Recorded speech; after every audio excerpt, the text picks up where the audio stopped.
of the Florida Farm Bureau, Jeb Smith, and I want to welcome him as well. And we've got a lot of great folks that are here for the bill that we're about to sign.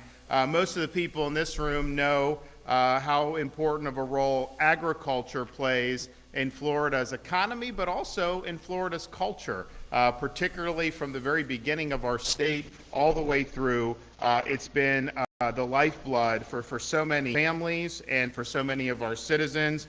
Today, we're home to over 45,000 farms and ranches. That's over 10 million acres of farmland just in the state of Florida. We have a lot of really significant things that are produced here. I know, as many of you know, we count for over half of fresh tomatoes, nearly 40% of all bell pepper, 42% of grapefruit, and of course 1/3 of all oranges. I know there's been an issue. We've worked together on that for many years.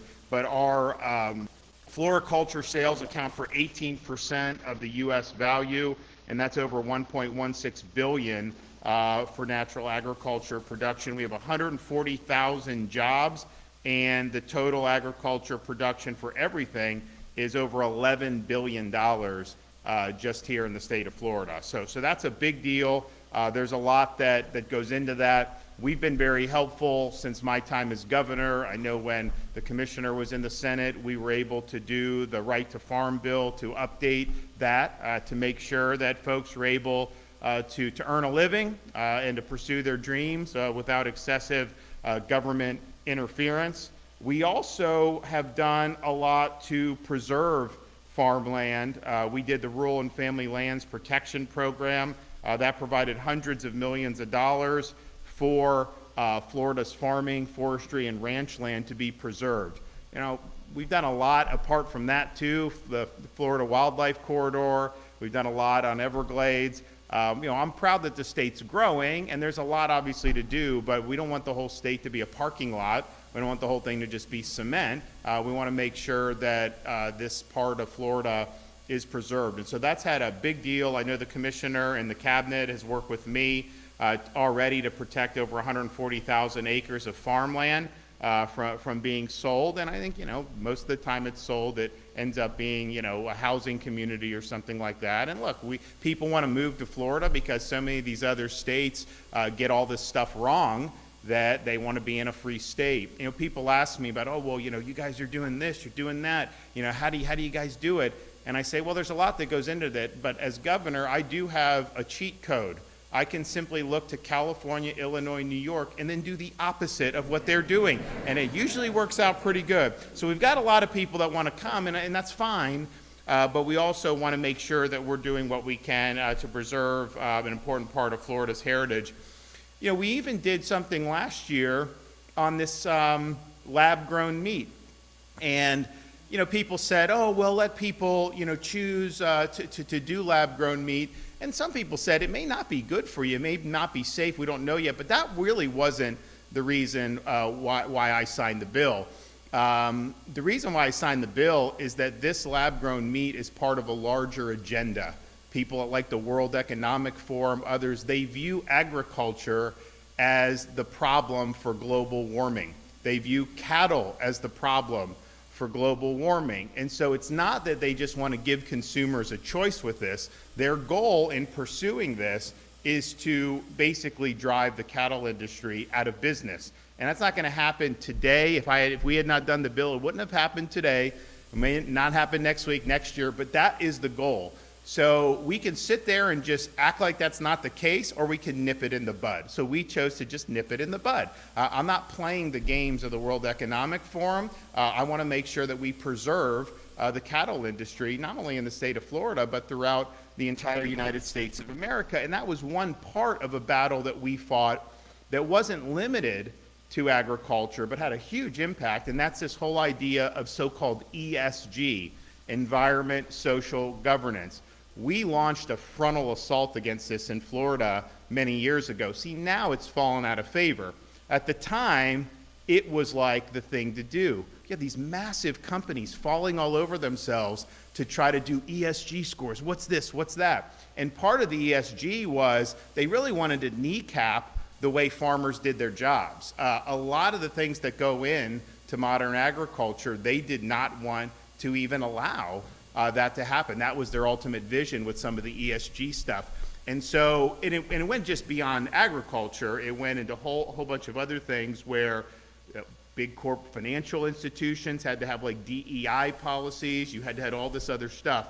And some people said, well, ESG, it's private sector, let them do what they want. The problem is these weren't just business decisions. They were trying to change our society. They were trying to change policy, basically, without ever having to get elected to anything, without ever having to go through the process and actually do that. They just wanted to kind of collude together, asset managers, big companies, all that, and impose this worldview through the sheer force of their economic power, and that was unacceptable. So we stood up against it in our pension fund and all across all avenues that we could, when it really wasn't popular to do so, when we were going up against some pretty powerful institutions. But I can tell you today, the number one reason why you don't hear as much about ESG is because Florida was really the one responsible for killing ESG when we took our stand. In fact, the head of BlackRock was, he was kind of the visionary behind it, and then he was asked like last year, like, well, ESG's kind of falling apart. So you got guys like Governor DeSantis, they've made it toxic because they're always out there come criticize. But it's true, we really led the charge on that. That had huge impact for our society, but it definitely had major, major ramifications for our agriculture community. And so I was glad to not only lead those efforts, but have a lot of support for folks in the Florida legislature at the time. And we got it right in Florida, and other states have followed. And now, under the Trump administration, people don't even talk about ESG anymore because the tide has shifted. Another thing we've led on, and some other states are following, but we need more. We also need to see the federal government do something similar, is we passed historic legislation to protect agriculture lands from the encroachment of the Chinese Communist Party. I don't want China owning farmland in the state of Florida or anywhere in the United States for that matter. It's too important to our sustainability as a people, as a country, to allow a hostile Communist Party to take control of this. And and they buy it, it's not going to say the Chinese Communist Party buys this. No, I mean, these are front groups and all this other stuff. And we've done a good job on that legislation to really police that. So we were probably the first state, on all these things, usually we're the first, but if we're not the first, it's like we're like second or third. And it's just because some other states have earlier legislative sessions than we do sometimes. But we were definitely leading the charge on that. And we've done that. And so that is something, and it's not just farmland, that's something that's important. It's by any land near critical infrastructure. Our military bases. Why do we want the Chinese Communist Party to be buying land near our military bases? Or utilities and plants, power plants? Of course we don't want to do that. So I'm glad that Florida was able to lead on that. Now it brings us here today, SB 700, is the farm bill for the state of Florida. It does a lot of things that I think a lot of people are really going to be happy about. One, and we've already did an event on this, you've had this debate, and really Florida's led on this too, partially because our Surgeon General, Dr. Joseph Ladapo, has really led the charge by going to counties and saying forcing fluoride into your water is actually not good. There's risks associated with that for pregnant women, for young people, for kids. And yes, use fluoride for your teeth, that's fine, but forcing it into the water supply is basically forced medication on people. They don't have a choice. You're taking that away from them. And so he really led, you had a lot of county governments, including Miami-Dade, that were saying we're not going to force the fluoride into the water.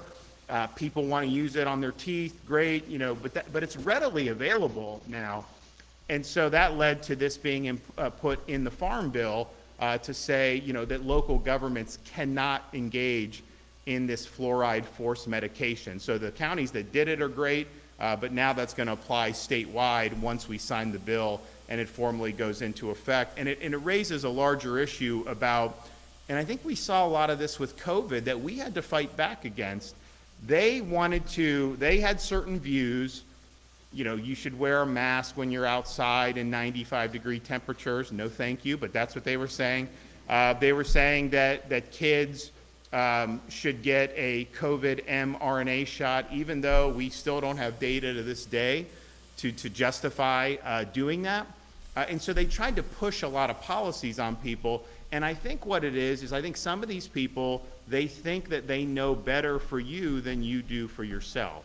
They think because they have medical training or they have this, that they should just be able to decree how we live our lives. And that proved disastrous during COVID. I mean, a lot of the things they were advocating not only didn't work, they caused a lot of harm. I mean, just think, when we made sure that the schools were open, I got sued by the teachers union saying close the schools. We had all these people, Fauci was saying this is irresponsible and all this stuff. They'd have had these kids locked out for a year and a half. It was up to them. So we fought back against it. And I think this fluoride is a good example, because what they're basically saying is they're ignoring any studies that have shown that there could be issues if you're overexposed to this, particularly for pregnant women and for kids. But they say, well, it's good for your teeth, so we should just force it, and you shouldn't have a choice in that. We certainly now, in our society in 2025, we have the ability to deliver a fluoride through toothpaste and mouth and all these other things. You don't got to force it and take away people's choices, but the whole crux of the issue is you should be able to make decisions on the basis of informed consent. So you should be able to take information, you should be able to talk to folks, your doctor, your friends, your family, whatever, on any of these issues, and then make an honest judgment about what you think's best for you and your family. Forcing this in the water supply is trying to take that away from people who may want to make a different decision rather than to have this in water. And honestly, this is a much bigger issue. I mean, the fluoride is kind of one touch point, but it's a much larger issue about how some of our physicians treat different patients. There are places in this country where folks are denied medical treatment because they didn't get a flu shot or they didn't get an mRNA COVID booster. I mean, first of all, the COVID boosters, people still get COVID.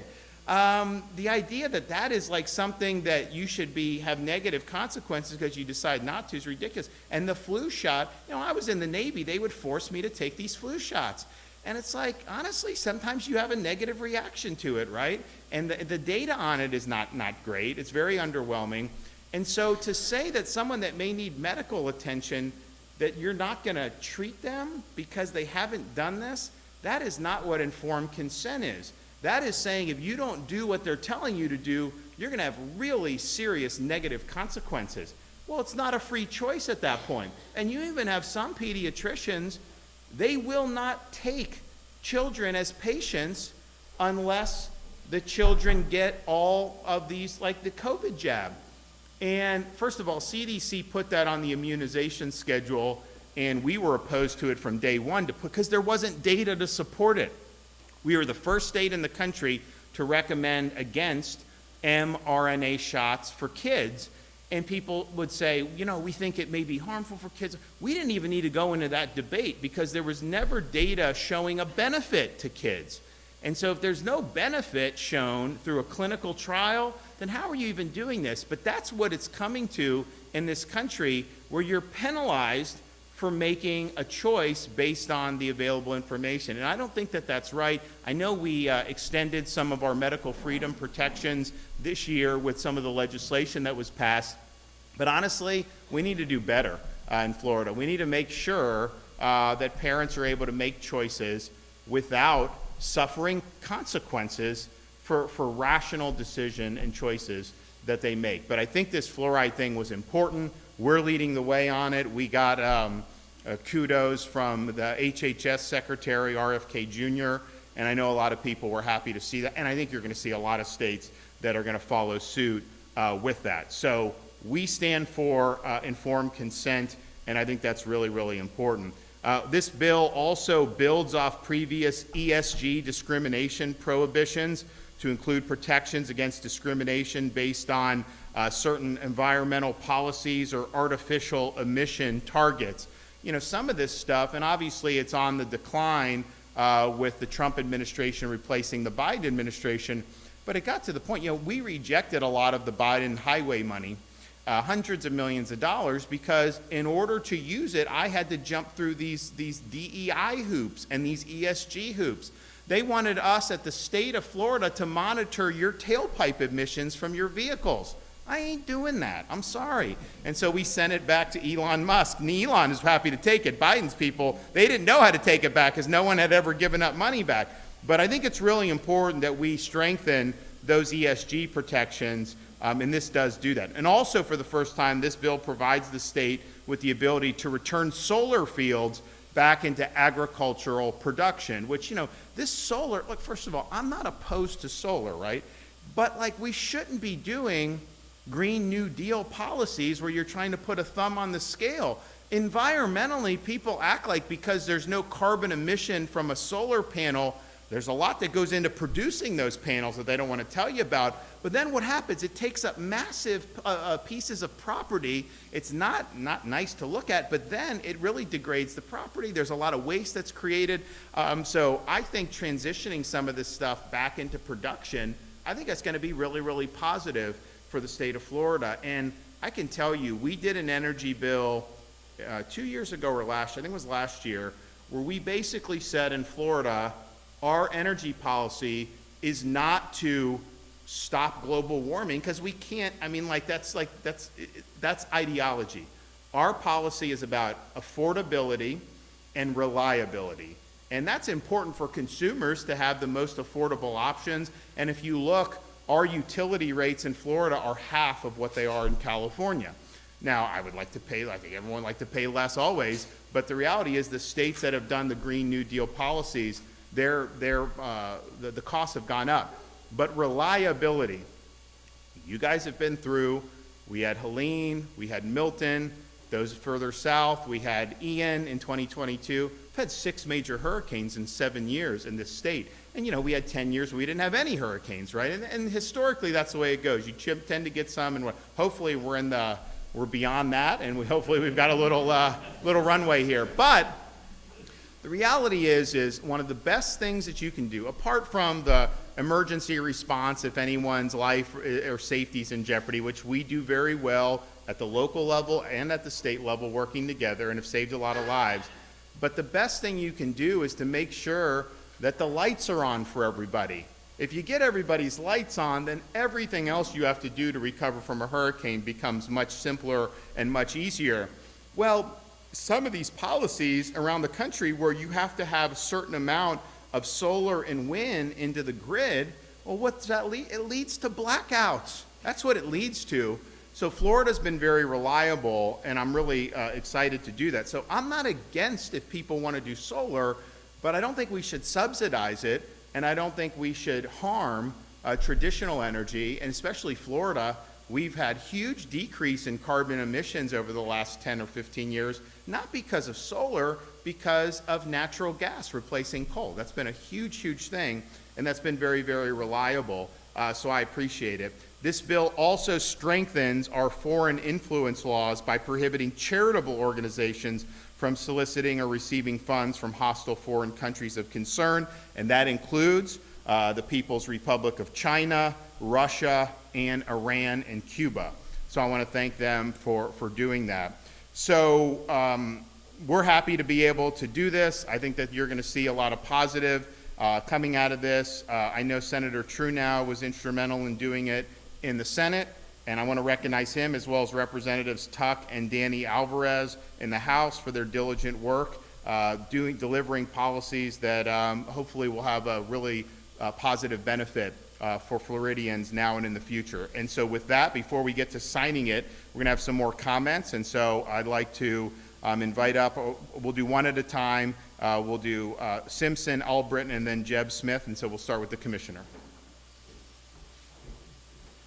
Thank you, Governor, and thank you for being here today. This is at least 60 people that we were anticipating being here today. I really appreciate everyone coming and the interest on this bill. It's very important to agriculture, not only agriculture though, but consumers of the state of Florida. And just as a note, this is our 3rd year in a row now we've gotten our Farm Bill signed, so we're very proud of that accomplishment also. And the Governor mentioned it. in the last few years, we've done a lot of things like ban fake meat, ban foreign enemies from buying our ag land. But this year's bill is uniquely, I think, positioned over consumers and agriculture. The fluoride ban the governor mentioned, we learned all of these things during COVID, what governments are willing to do to our population. And I've said this several times, I've kind of regretted it. I was like, well, what's next? They're going to put Ozempic in our water, right? Because they know better than us. We should all lose a bunch of weight. And so anyways, we've banned that this year in the Farm Bill. We're very proud of that. All medications, water should hydrate, not medicate. We've been very clear on that. The ESG lending practices, the governor was one of the first to fight against that in this state. In the legislature, when I served in there, we did many bills fighting these efforts. But we've discovered that in agriculture, they're still in our lending standards. So this year, we are banning it from agriculture. We do not want to buy into the 2035 rules, the 2050 rules, because what their goal is really just to put us out of business. And so no small farmer could comply with these types of discrimination. So in this bill, it offers a lot of opportunities for us to not only sue but fine these organizations if they choose to use ESG lending practices. We also deal with drones in this bill. That's another one. After this bill is signed today, people will not be able to fly over your agricultural property and harass your livestock, your animals, your people without written consent of the farmer. Now, if you give them consent, they can certainly do that. Sportsmen, hunters, shooting ranges and things, they will not be able to harass those organizations without potentially spending some time in jail, which is something we have not had in the past. Protects food labeling, right? We have soy milk and almond milk and all of these things and things that they call meat that have nothing to do with milk or meat. If it's not grown on a hoof, you're not going to be able to call it meat. And if it's not out of an udder, you're not going to be able to call it milk. So we're very proud of that in this Farm Bill. Now, we've banded together. There are going to be multiple states around the country that are going to have to sign this, the Southeastern, to make this official, because we don't want people to have mislabeled food products, and we're not. This bill identifies that. We also protect our Second Amendment rights. A lot of people still get the concealed carry license, even though you're not required to in the free state of Florida. You don't have to get it, but if you do get it, before we had several loopholes that this bill is consolidating, which will make it much quicker for people to receive those permits. And the last thing I really wanted to mention about this, and I'm very proud of this, with our FFA and 4-H students. So when you think about what we've done in the last 3 years for those kids, 3 years ago we did a grant program in the legislature that said, if you're going to participate in the FFA, we will grant the dollars for parents, because a lot of parents wanted to participate, couldn't afford it. We went from 30,000 kids 3 years ago to over 60,000 kids today that are participating in FFA. We're very proud of that. And then we come to step 2 of that, is that then the school systems would not allow them to have an excused absence to participate in FFA and 4-H events. So last year, we said, you know what, we're not going to do that any longer. It is an excused absence, mandatory excused absence to participate in 4-H and FFA events. So checkbox number 2. And then this year, it's about zoning. Well, we would love to participate in FFA and 4-H, but our zoning won't allow us to build those type of facilities at our schools. This Farm Bill says that on an educational facility, you can build that infrastructure to help support agriculture. So we believe when this bill is signed that this is going to really unleash the full efforts of parents and children that want to participate in agriculture, FFA and 4-H. I was talking to the Federation of Fairs this morning. I said, get ready. In 2 or 3 years, when these barns go into these cities and communities where they currently can't have them, you're going to have a lot more FFA kids show up at your schools, a lot more 4-H kids show up at the schools. So we're very proud of what you're doing here today, Governor. You've been a champion on these issues. Our Senate President's here today. I know he's speaking next. We're very proud of the legislature. I was in the legislature. It was different then. We were saying yes or no to things. Today we're now begging. But the legislature has been very good to the Department of Agriculture and Consumer Services. Very proud to have the President here today.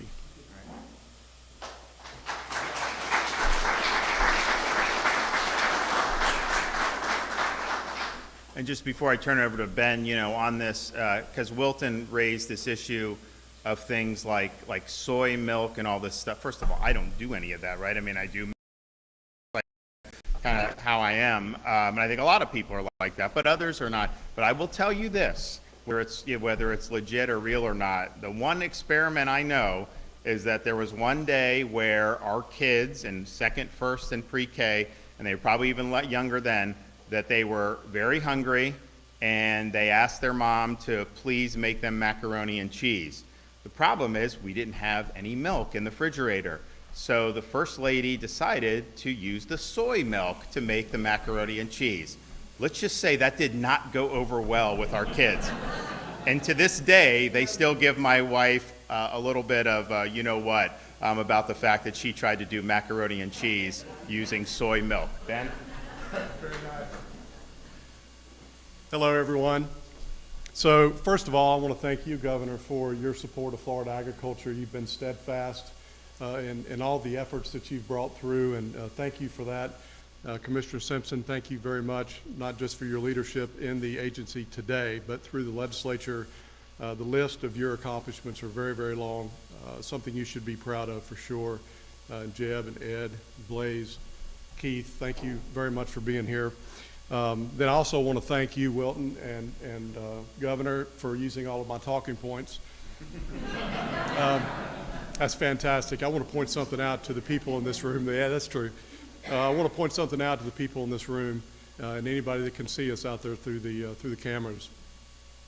The Great Seal of Florida has in God we trust. That's important, right? God is praiseworthy. I'm thankful to God for everybody in this room. When I look around here, I'm myself, I'm a fourth generation citrus grower, and I look around this room and what I see is I see a lot of folks here that are multi-generation farmers. It is part of the DNA of Florida. The governor mentioned that earlier, but it is absolutely part of the DNA of Florida. It is, quite frankly, I think the best part of Florida.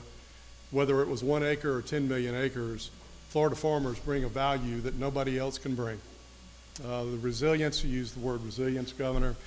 Florida farmers are resilient. We don't know any better, right? Whether it be a storm or a disease, all we know is how do we get to the next crop?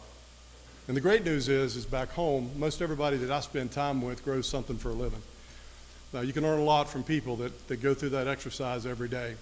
And they understand the difficulties, but they also understand the successes and how good it is to be able to sell a steer or harvest a crop and be able to see sometimes years-long efforts produce something good for your family and the communities.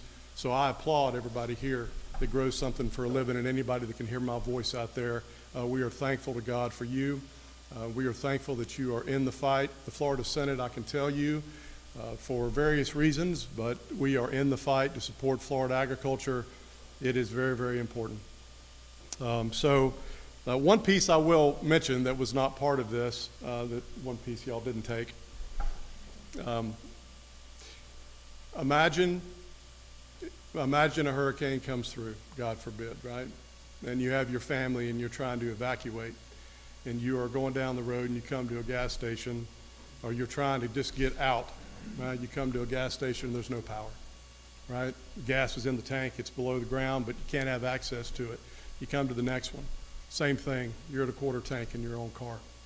You can't get access to it. One of the things this bill does, and it's very important actually, there's a grant program that is built into this legislation that provides for access to funding to put switches, connect switches at these convenience stores. So when hurricane evacuation or when hurricane recovery is happening, those families will not have to search on and on and on and on trying to find gasoline just to keep their family safe and get out of harm's way.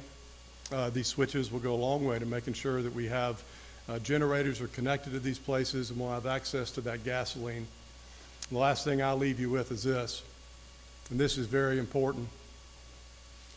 Remember this: if you eat, you're involved in agriculture. Thank you.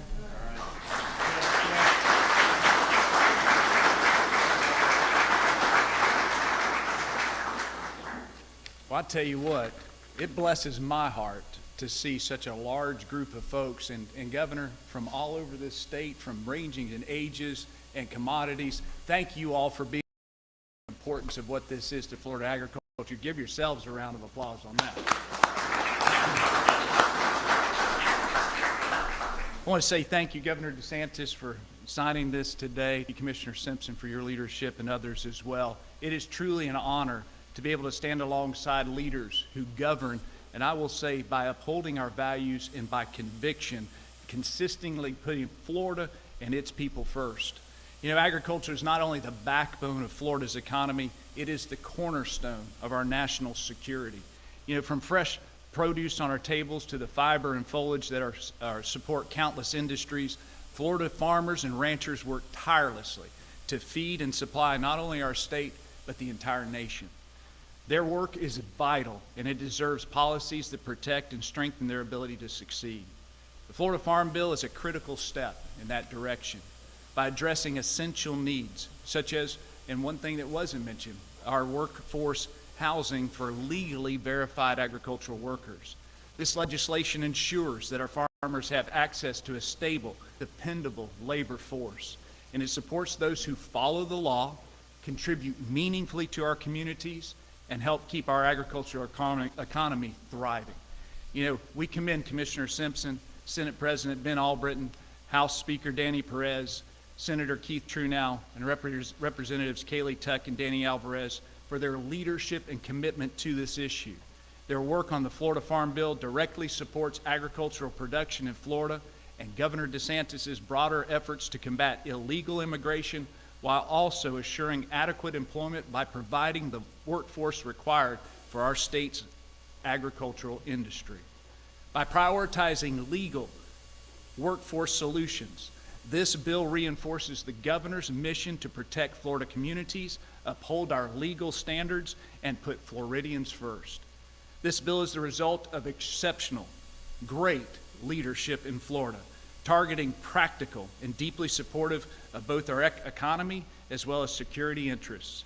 We are proud, as Florida agriculturalists, to stand behind the Florida Farm Bill, Governor DeSantis, Commissioner Simpson, and the legislative leaders who have made this a priority. Thank you all for all that you've done. Okay. All right.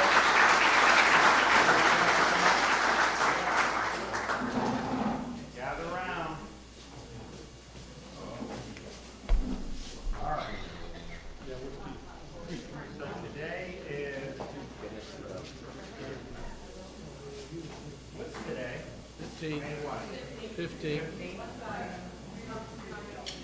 Mr. Redneck? Yeah, we're good. Y'all good?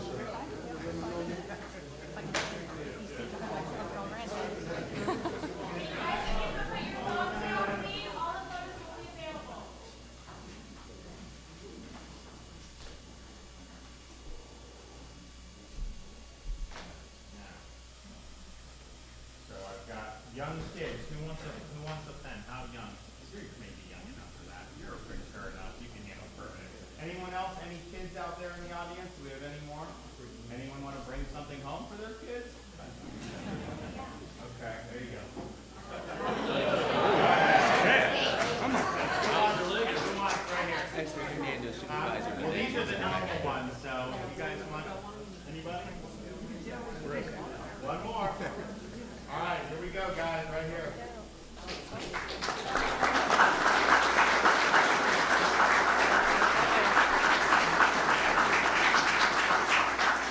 Okay, big deal. Thanks, guys. Good work. Good job. You can take a seat so the governor can come back up to the podium.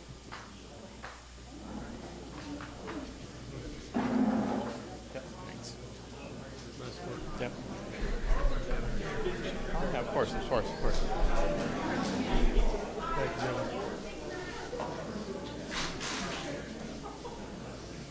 All right, well, good work. I'm glad you got such a great turnout. I want to thank everybody who does a lot of important work for our state. It's an important industry, important for the culture, and I know a lot of folks. You know, it's funny. There's a lot of people in this country that think of Florida and they think of Disney World or Miami Beach and like that's it, and they don't even realize, you know, that we have major cattle industry. I guess people know citrus, but some of the other stuff people don't know. So it's a great story to tell and a big part of the state's culture. Okay, do we have any questions?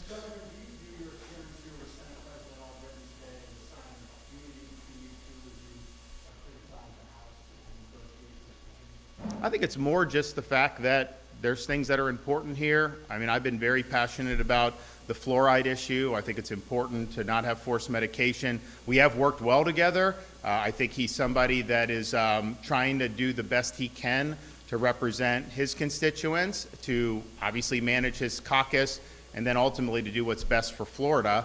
And I think that's the way, you know, it should be done. And quite frankly, that's been the way that that has traditionally been done in Florida over these years I've been here, for sure. Look, I'm very frank when I see things in the other chamber that I don't think are consistent with what the voters sent them there to do. But ultimately, you know, this stuff all works itself out. And Governor, do you plan to sign House Bill 6017, the one involving medical malpractice allowing relatives to sue if there is a death? No, because it would cause malpractice insurance premiums to skyrocket. The folks that we talked to universally said that. And the thing is, you can sue, right? That's a misnomer. You can sue for economic damages. What they want to do is to sue for non-economic damages. What that is going to do is that's going to lead to a flood of lawsuits against practitioners and against hospitals. Malpractice premiums are going to go up. It's going to be harder to recruit physicians into Florida, and ultimately healthcare costs will go up.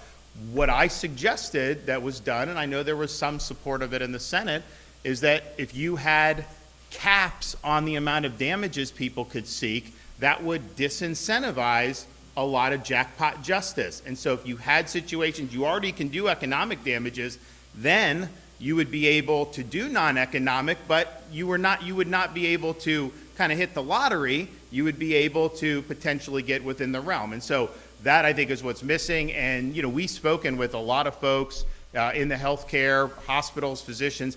I mean, it was pretty overwhelming in terms of the concern, you know, that they had on it. If there were caps on that, then it would probably be something that people would be able to live with. But when Governor Charles signed the reforms back in the early 90s, because this undoes what Governor Charles signed back in the early 90s, we had massive malpractice insurance crisis in Florida, and we still have very high premiums for malpractice insurance.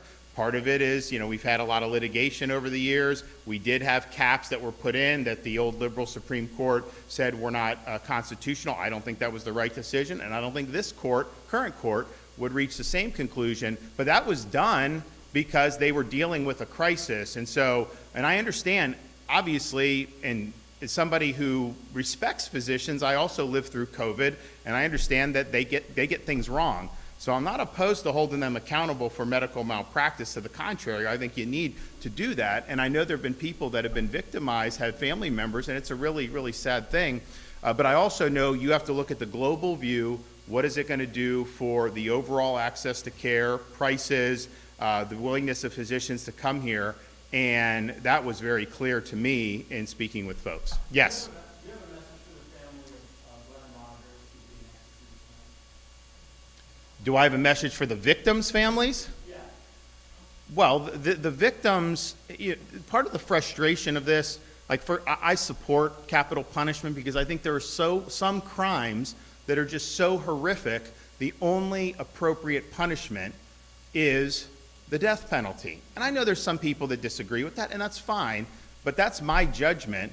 The problem, though, is that, you know, these folks go through, and it takes forever to be able to do this. And I want to have process, and the courts don't always get it right, and if someone is wrongfully convicted, you want there to be a backstop for sure. But man, the fact that it takes so long, so I think in most of the families that I've spoken to who've lost loved ones at the hands of really brutal killers, there's just always that frustration with waiting. And it's like you never get closure. And so this can't bring their loved ones back, but I think what it can do is at least provide some closure that this whole legal enterprise has come to a conclusion. They don't have to worry about something happening down the line. But it's, when you see these things across your desk, these are brutal, brutal crimes. And I'm not suggesting that, you know, some of the crimes that don't merit the death penalty aren't brutal too, because there's a lot of stuff. But this stuff is just overwhelmingly sadistic. It shocks your conscience. And that's just not the way that a civilized society can function. So Part of it is an appropriate punishment. Part of it is it expresses the outrage of the community, because if you do something less than that, then potentially you're sending a signal that, yeah, it's bad, but not as bad as it could have been. No, these are the worst of the worst, and we're very united in doing that. So we have a lot of sympathy for the families that have had to gone through these ordeals. It's not easy to lose a loved one. I mean, some of these folks, you know, had brothers, sisters, children, nieces, nephews. I mean, it's really, really bad stuff. So we're working through these cases. We take everything very seriously. It's an obligation I have as governor to oversee it. There have been times when we've had things and there were some people had questions, but anytime we go forward, you know, I'm convinced that not only was the verdict correct, but that this punishment is absolutely appropriate under the circumstances. Thanks, guys. We'll see ya.